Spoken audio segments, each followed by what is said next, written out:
Hosted by you/perfect_track_3647. Last night, my 33M wife, 33F, came home from work and pulled out a container of something I wasn't familiar with and sat down to eat. She works at a grocery store, so I normally don't think too much about it, but when I got a whiff of it, it smelled like crab salad. Now for context, my wife has a pretty intense allergy to green and red onions but is fine with yellow and white onions. In America, we do have ingredients listed on packages as required by law. However, companies are allowed to be vague with certain ingredients, and onions are one of those. Normally, if I spot onions listed as an ingredient, it's a hard pass for me. I don't even chance it. My wife, however, doesn't follow the same rule. Back to last night, I got up and asked to see the container, which was half gone at this point, and read the ingredient list. Onions, plain as day, were listed toward the top of the ingredients. I asked her if she had bothered to read the ingredients, and she said she had but assumed they were the safe ones. At this point, I grabbed the EpiPen from her purse, which, I feel the need to add, she only started carrying, along with Benadryl, because I badgered her for a couple of years about it when we started dating, and kept it close by. I was upset because I used to work in a kitchen, and I know full well that green onions and seafood are almost inseparable in those salads, but I kept a calm demeanor and just watched her. Within a few minutes, she started having a reaction.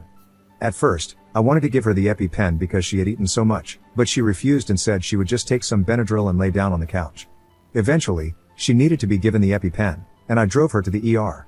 Keep in mind, this was taking place at about 12 a.m., and I had to work at 8 a.m. We got to the ER, and they admitted her. The doctors told me that she needed to stay overnight for observation because of how severe her reaction was. I spoke with my wife about it. We know the staff there pretty well, and I knew she was in good hands, so I checked with her to see if she would be okay if I went home to get some sleep before work. She said it would be totally fine. However, as I was leaving, I chose to call her mom and ask if my wife could spend the next couple of days at her house. You see, I was furious with her at that moment because I felt like I was the only one who took her allergies seriously, and I'm not even the one who could literally die from eating the wrong onions. This isn't the first time she has been careless and ended up needing to go to the hospital because of a reaction. There have been many times before when she just ate first and asked questions later, and it frustrates me to no end that she doesn't take a few moments to read the ingredients and avoid onions she cannot plainly identify. Since I wasn't getting through to her, and the hospital visits seemed to make no difference, I decided that having her stay at her mother's house for a few days might send the message. I got home, packed her a suitcase for the next few days, and when I got the call that she was being discharged at 7 a.m., I picked her up and drove her to her mother's house. I told her as I was dropping her off that this wasn't permanent, but I needed a couple of days to cool down, and she needed to be monitored anyway since she had just gotten out of the hospital. I felt this was the best course of action. She cried a lot and begged me to take her home instead, but I refused to budge. Her mom brought her inside, and I told her that I would be blocking my wife's calls for the day while at work, so if there was an emergency, she would need to contact me through her mom. Her mom agreed and told me that this was probably the best idea since she was just as frustrated that her daughter didn't seem to take this seriously. So here I am now, at work and feeling like I might be overreacting by kicking her out for the next few days. Did I? Edit. So, I realized after reading a few responses that I might seem a little heartless here, so I want to clear a few things up. I am only blocking her calls during work because it's a double shift, and I need to be fully attentive to my job. Since I didn't get any sleep, it's going to be challenging enough as it is. If something serious happens, her mother can and will call me. Second, I packed her favorite things and I'm having her favorite dinner sent to her mom's house tonight, so she is well cared for and not just being abandoned. I would never just abandon her, and my frustration comes from a fear of losing her to something as avoidable as an allergic reaction. I also picked up an additional shift for tomorrow to make up for the time she's missing from work, so she won't have to worry about the lost hours. I am and will always support her, but this is somewhat of an intervention for her as well. Update 8 days later. It's been a wild week, but I finally have the time to sit down and update you all on what's been going on. After dropping her off at her mother's house last week, she actually started having a secondary reaction and had to return to the hospital for observation. They kept her overnight and closely monitored her to make sure she wasn't getting worse. I visited her after work, and we talked for a long while about everything. She immediately apologized to me for everything that had happened and opened up about what's been going on. My wife has been struggling a lot mentally. She tends to get sick easily, and up until a couple of years ago, she was dealing with gastroparesis, so for a long time, she was chronically ill. But as soon as she cleared one hurdle, another would pop up, and she would struggle again. Over the past few weeks, she's been struggling a lot with feeling like she isn't in control of her life. She was let go from her last 2 jobs because of downsizing, and so this was like a minor form of rebellion.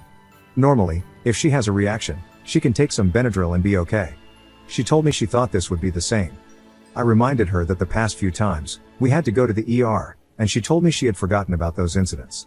She looked genuinely shocked that she couldn't remember them, so I believe she didn't. We spoke with a mental health specialist, and she told us she felt confident my wife wasn't suicidal but that she was dealing with a lot. She reminded her that she needs to talk about what's going on. My wife acknowledged this and promised to do better. She was discharged and sent home with a short-term prescription for some steroids to help, and I took her back home. The next couple of days were hard for her. The steroids made her feel miserable, and she repeatedly told me that this was definitely the worst she had felt in a long time. I sympathized but also reminded her that this was pretty avoidable. She made a commitment to be more careful, and later, I could see that she was serious. We went out to shop for Thanksgiving, as we were still planning to host before all this happened, and when I tell you that watching my wife meticulously reading each ingredient label almost made me cry, I mean it. My wife isn't the kind of person to make empty promises, but seeing her actually being proactive made me so happy inside. When we passed the seafood section, she flipped off the crabs, and I laughed harder than I have in a long time. Thanksgiving came and went with no problems, and honestly, I noticed my wife seemed a lot happier than she had been. When I mentioned this after dinner, she admitted that she felt like a large weight had been lifted off her shoulders after our talk in the hospital about her mental state.